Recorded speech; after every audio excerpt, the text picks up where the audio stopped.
অদ্ভুত দেখা আর অসমাপ্ত প্রেম কাহিনী।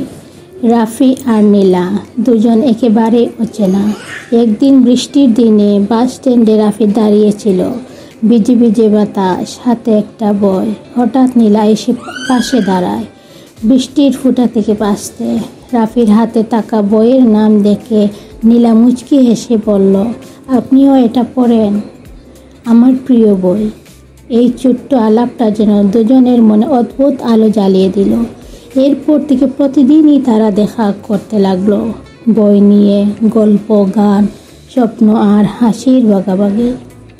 দিন যেতে যেতে তাদের বন্ধুত্ব গোপনে প্রেমে রূপ নিল।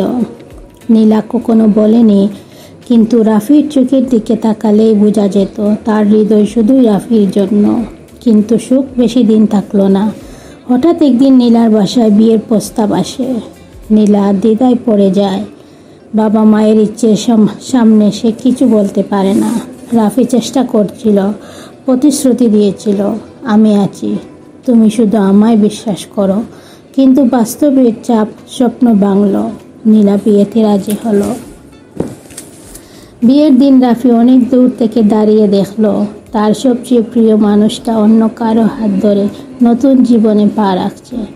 চোখ ভিজে ভিজে গেল ও সে হাসলো, শুধু মনে মনে বলল, তুমি সুখে থেকো নীলা, আমার ভালোবাসা তোমার হাসিতে বেঁচে থাকবে। নীলা নতুন সংসারে গেল, কিন্তু কিছুদিনের মধ্যেই জানতে পারলো যাকে বিয়ে করছে সে মানুষটা বিশ্বস্ত নয়। মেয়েটার স্বপ্ন ভেঙে গেল, জীবনের প্রতি বিশ্বাস হারাতে লাগলো।